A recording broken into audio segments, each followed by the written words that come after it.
O Acordo Mercosul, União Europeia em perspectiva estratégica. Como isso pode afetar você no agronegócio brasileiro? É o que veremos hoje aqui no campo internacional. Uma introdução a este acordo, quais foram os objetivos, críticas estruturais, qual é o cenário europeu e por que isso pode e deve impactar o agronegócio brasileiro. Quais são as amarras que ainda prendem esse acordo de, na prática, passar a vigorar e qual será o efeito aqui no agronegócio nacional e como essa medida pode ser positiva para você, produtor, para você, produtora. Estou aqui hoje com o Pedro Avelino, mais uma vez, no comando do audiovisual, ele que é nosso diretor, nosso sócio de marketing, e ele vai passar um recadinho para vocês aqui do vídeo de hoje. E aí, pessoal, prometo que é menos de 30 segundos. Então aqui, ó, minha função é falar para vocês que nós somos um escritório que presta serviço jurídico, mas que também tem a função de ensinar vocês, produtores, a como se proteger das dívidas no agronegócio. E para isso a gente ensina como fazer a gestão certa de documentos para blindar e reestruturar a sua próxima safra. E agora já volto a palavra para o Pedro Rocha continuar o vídeo aí para vocês. Bom dia, boa tarde, uma boa noite a todos.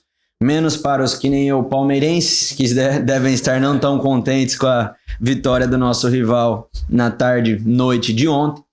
Mas brincadeiras à parte, vamos começar logo o vídeo.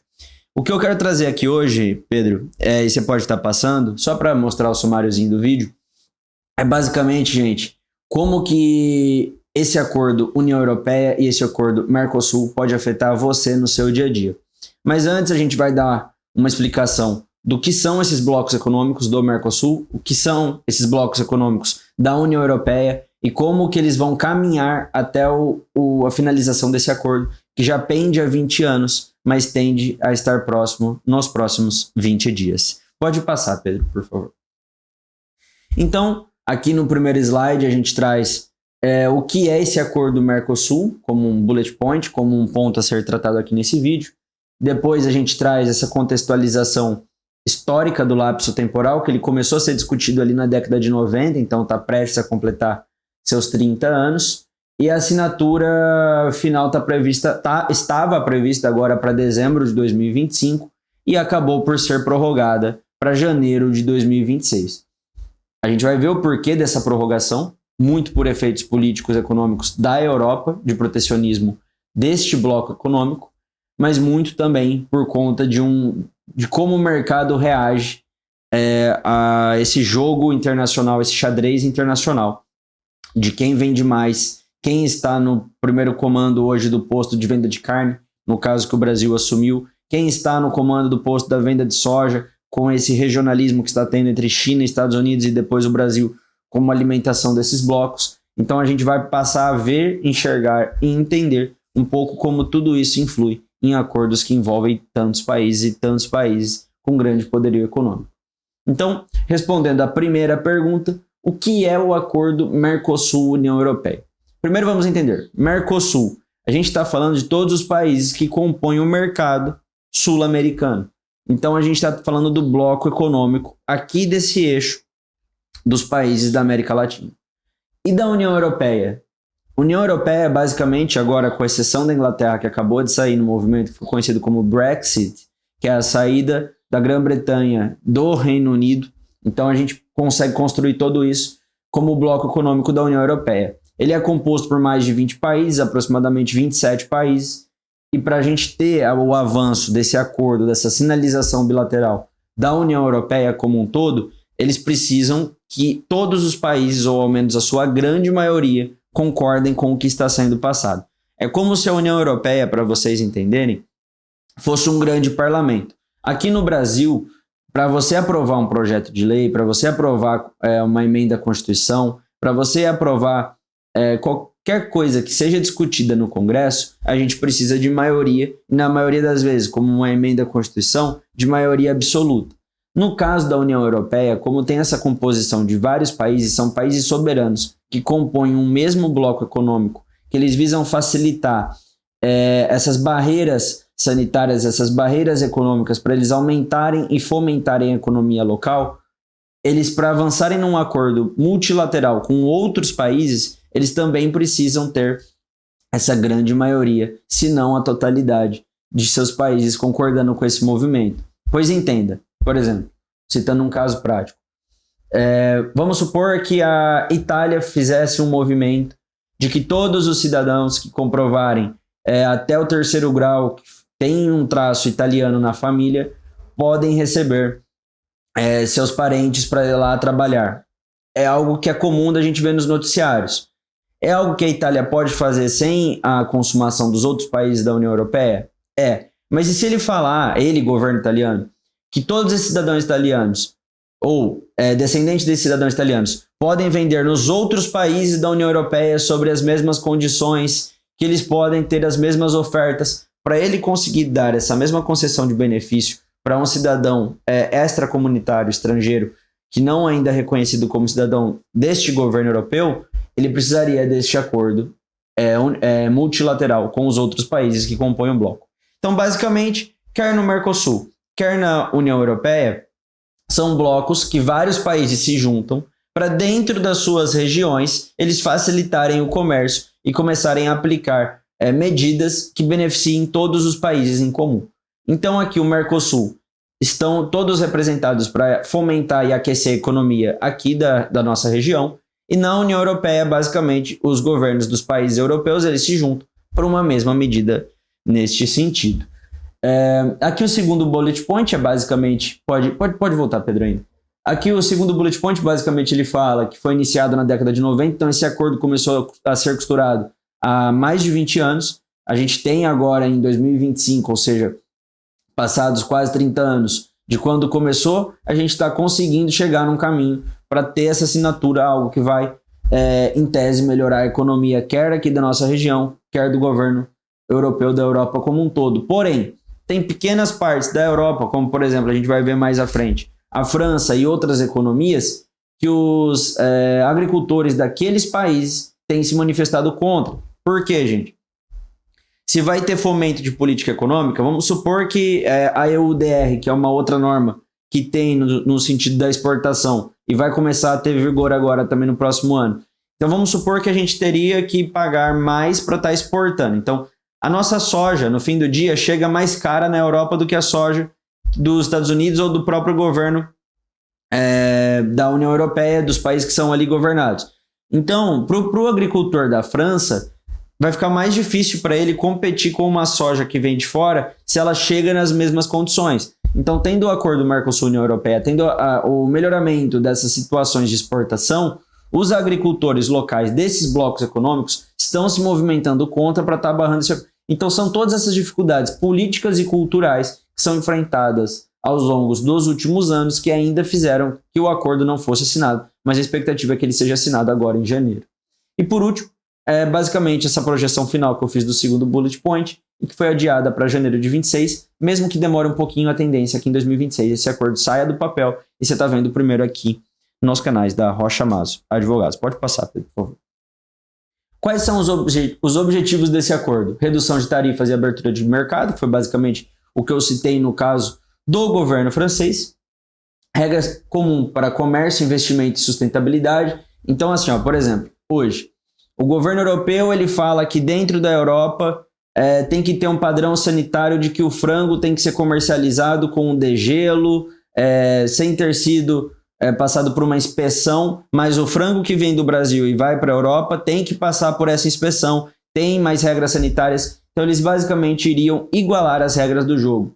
Então, regras comuns para comércio, investimento e sustentabilidade. E é aqui que alguns governos europeus não querem que passe, por causa que eles querem essa diferenciação para que o produto deles seja mais fácil o trânsito lá dentro do que o nosso chegar lá dentro igual, de mesma forma, mesmo poderio de jogo. Então, esse acordo ele gera um estímulo à cooperação técnica e política. Pode passar.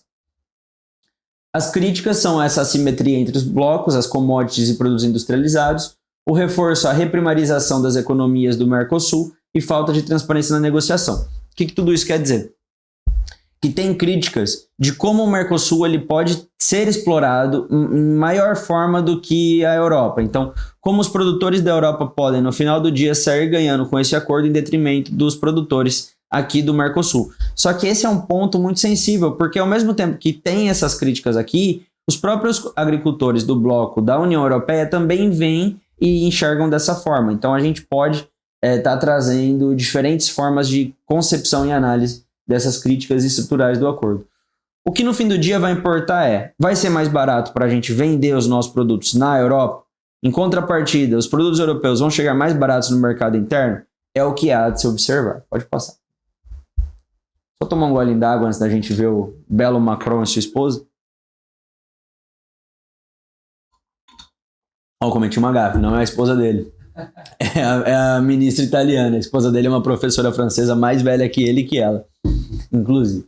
Então aqui, cenário europeu, dezembro de 2025. Qual é esse cenário? O cenário até agora estava tudo certinho para ser assinado, era para esse acordo ter saído do papel, mas por conta dos protestos que tiveram na França e também na Itália, deu uma travada. Por que França e Itália?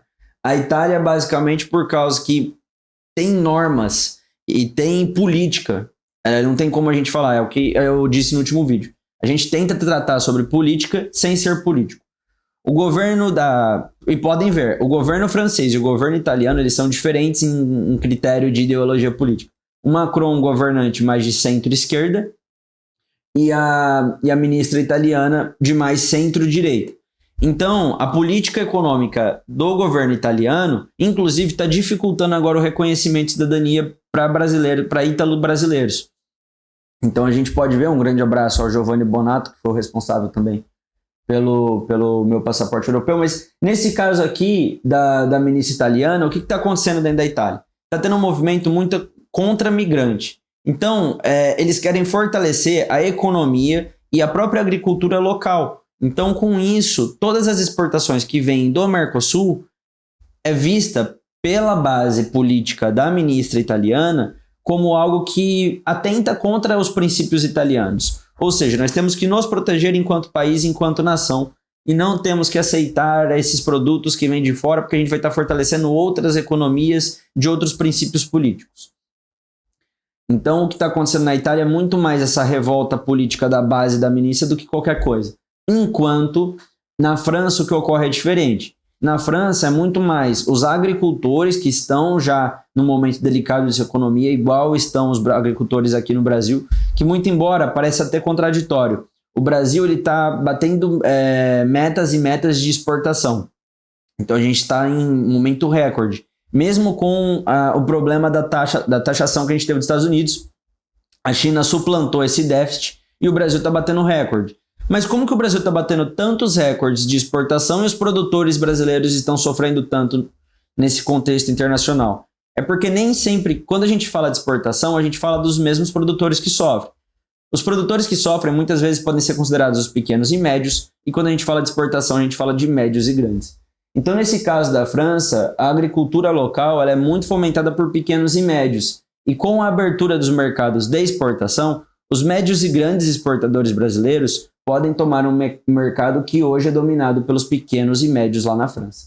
Então, assim, é algo que emperrou um pouquinho, mas temos uma nova data de assinatura prevista para 12 de janeiro de 26 e a tendência é ocorrer a assinatura e esse acordo sair do papel. Claro que, assim, essas movimentações, quer na França, quer na Itália, pode até melhorar um pouquinho o acordo para eles e relativizar um pouquinho para nós, mas o que importa no fim do dia é a gente conseguir abrir mais esse mercado.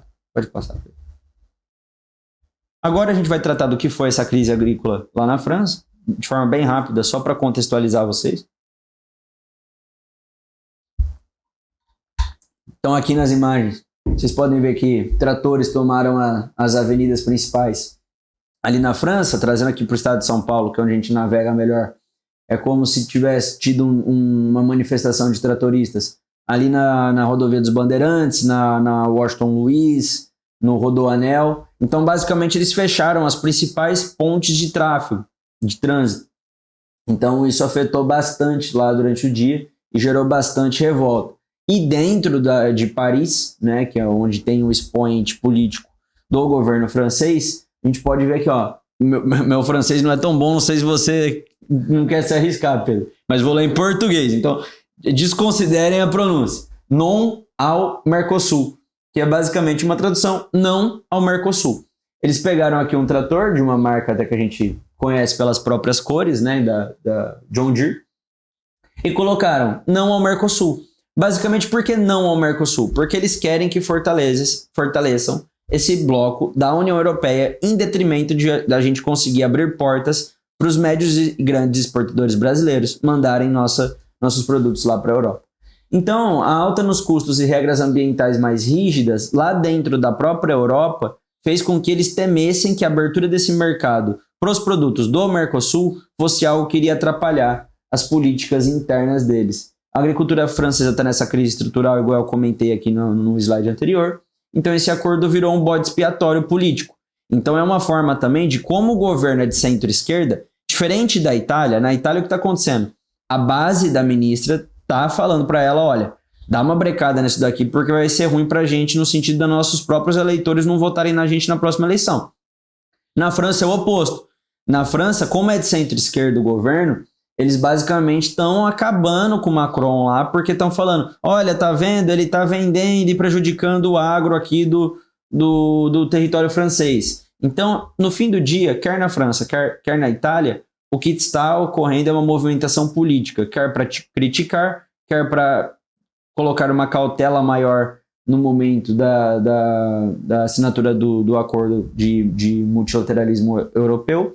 Mas o que a gente vai ver é, temos 27 países que compõem esse bloco da União Europeia. A França e a Itália são 2. Se 2 estão em contrapartida 25, a tendência é pela assinatura. Por isso que a gente está a falar que em janeiro deve sair do papel. Pode passar, Pedro, por favor. A gente vê aqui, né, manifestações na Europa, a gente trouxe ainda um pouquinho de Bruxelas, mas assim, a grande maioria é na França e é na Itália. Por isso que tem queima de pneus, estercos em frente à casa do Macron. Acredito que não cheirou tão bem. Mas a narrativa de concorrência desleal com o agro da Mercosul basicamente está falando, Macron, ministra italiana, lá em Bruxelas, cada um está dizendo o seguinte, a gente tem que fortalecer o nosso agro interno europeu, a gente não pode abrir esse mercado para o Mercosul. Então eles estão um pouco preocupados com na verdade eles querem que seja fortalecido o protecionismo econômico do bloco europeu. Estão dizendo o seguinte, Mercosul é para melhorar a economia lá da América do Sul, União Europeia é para melhorar a economia da Europa. Fazendo esse acordo, claro que a gente vai ter vantagens e desvantagens, mas a gente vai ter muito mais desvantagens porque a gente vai estar abrindo o nosso mercado para outras pessoas explorarem, em vez da nossa própria base aqui da Europa. Pode passar, por favor. E quais são os riscos socioambientais e desregulação? Basicamente aqui há críticas, né, europeias sobre padrões ambientais trabalhistas e de dumping ambiental e perda de qualidade regulatória. Só uma passagem bem rápida para também não pesar muito a mão. O que a gente quer dizer aqui com essas críticas de padrões ambientais e trabalhistas? Basicamente, eles estão temendo um greenwashing, que é todo mundo que vem aqui do Mercosul, que quer exportar e mandar produto para a Europa, como tem as regras sanitárias, eles basicamente fazem de uma forma que a gente consiga igualar para vender, mas não está preocupado com a preservação.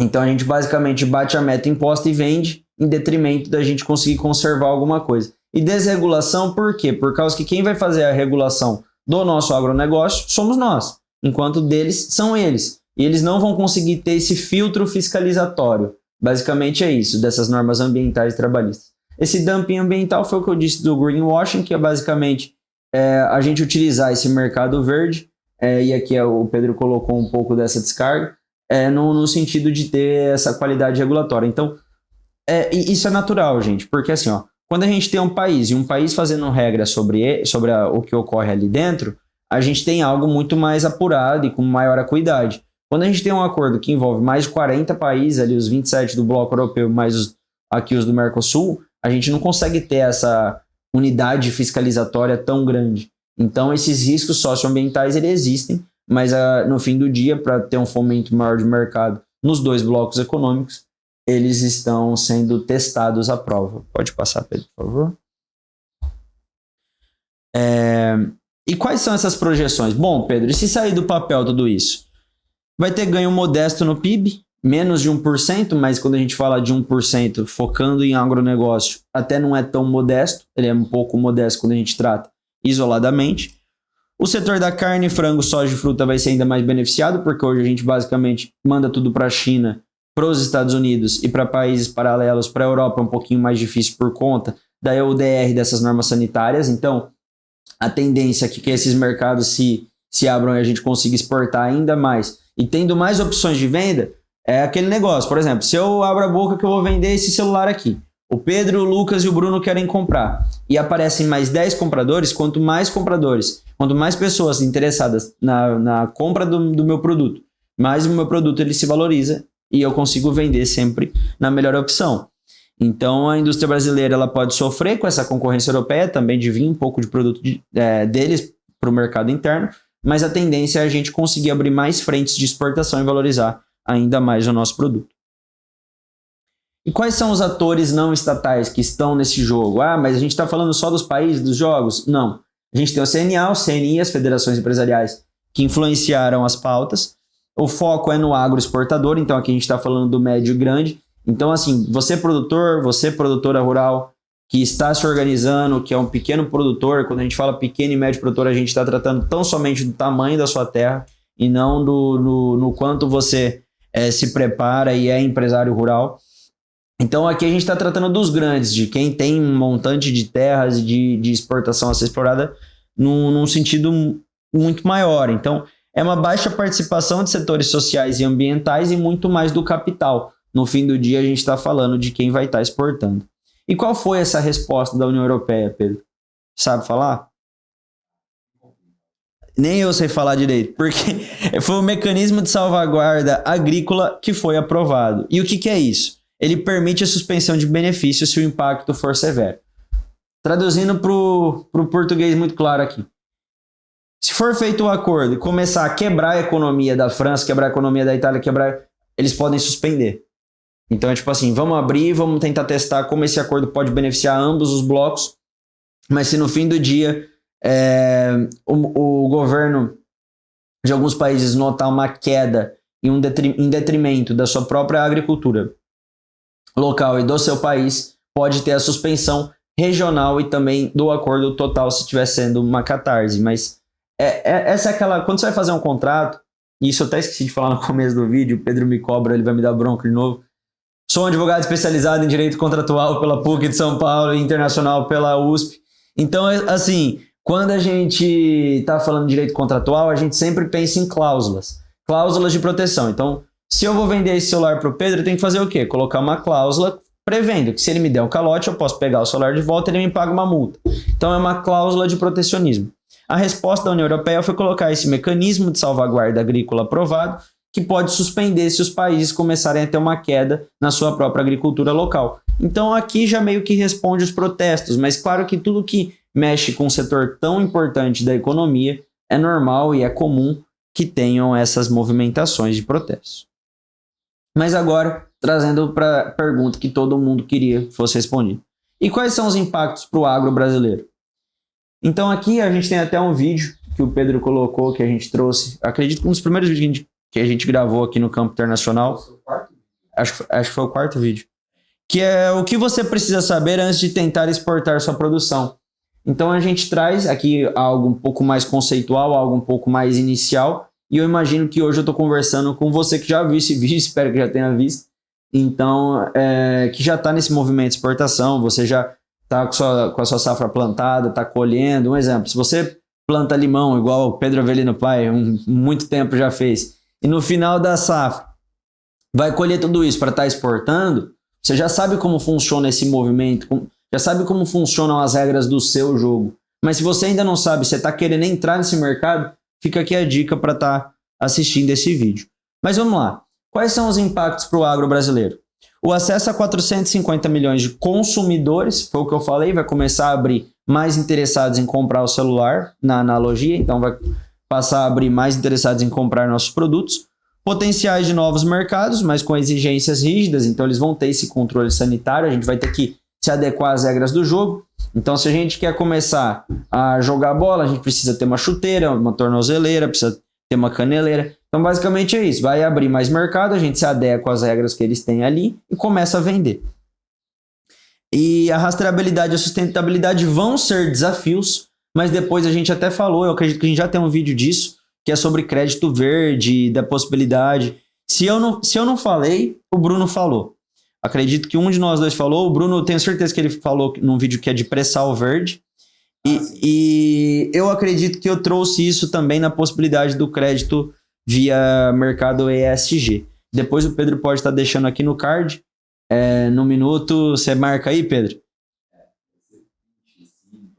Então você marca depois no card para estar aparecendo aqui na tela para vocês. Temos, eu acredito que esses 2 vídeos são interessantes de como que algo que pode parecer uma dificuldade, que é o mercado verde, que são essas normas ambientais, que parece uma baboseira, falando em português claro, mas pode ser um mercado ainda pouco explorado e isso é algo que vai fazer você ter crédito melhor com juros mais baixos. E aí o Pedro vai deixar aqui os dois vídeos depois para vocês. Pode passar, Pedro, por favor. E aqui a gente já parte para a parte final do nosso vídeo para concluir. Então, fechando tudo isso, o que é Mercosul e o que é a União Europeia? Basicamente são blocos econômicos que colocam vários países debaixo do guarda-chuva. Mercosul, os países aqui da nossa região. União Europeia, os países da Europa. E basicamente, esses 2 blocos, os blocos do Mercosul e da União Europeia, estão em fase final de tratativas, depois de muitos e muitos anos, para conseguir normas que facilitem transações de exportação deles, de importação, né, no caso deles para nós, e de exportação de nós para eles. É uma oportunidade e um risco, por isso tem essas cláusulas de protecionismo, mas o agro brasileiro ele precisa entrar nesse xadrez internacional, ele precisa estar no jogo. Então ele precisa comunicar o valor agregado e responsabilidade ambiental. Então essa era foi difícil agora. Essas eram as colocações que queríamos aqui na Rocha Maso trazer para vocês. Então agora que o disco rodou, gostaria de agradecer a vocês pela presença no vídeo de hoje, por estarem aqui envolvidos no nosso canal, pelo no último vídeo do Bruno ter mais de 5, 6 mil visualizações. É sensacional para nós, o feedback é muito interessante. Aos pouquinhos a gente vai construindo essa base aqui quando a gente fala de direito internacional, mas o que é importante mesmo para nós é que vocês estejam assistindo, estejam gostando, e essa é a maior das nossas recompensas. Gostaria de desejar para vocês um Feliz Natal. Esse é o último vídeo que teremos antes do Natal. O Dr. Bruno ainda volta na quarta-feira com uma touquinha aqui de Papai Noel para desejar um Feliz Natal para vocês, mas a barba branca ele já tem. Falta crescer um pouquinho a barriga, perder cabelo não precisa, né? Coloca o gorro. Mas o Dr. Bruno ainda passa para fazer um vídeo de especial de Natal. Ele me disse que vai ter algo nesse sentido, vai ser bem interessante. Então, para você que ficou até esse momento do vídeo, meu muito obrigado. Gostaria de pedir para você se inscrever no canal, deixar o seu joinha, deixe o seu comentário com sugestões. Esses vídeos visam trazer para você um conhecimento sobre o que impacta o seu negócio no agro internacional, que impacta o agronegócio brasileiro. Então, gostaria de mais uma vez agradecer a presença do Pedro. Voltamos ainda esse ano no vídeo do dia que vai ao ar no dia 30, em véspera do ano novo, né? Mas assim, renovo os votos, que vocês se reúnam com seus familiares, que seja um ano de muito carinho, de muito amor, de muita safra boa no ano seguinte. E tudo que vocês precisarem, nós aqui da Rocha Maso estaremos com vocês, porque aqui vocês não caminham sozinhos. Um grande abraço e fiquem com Deus.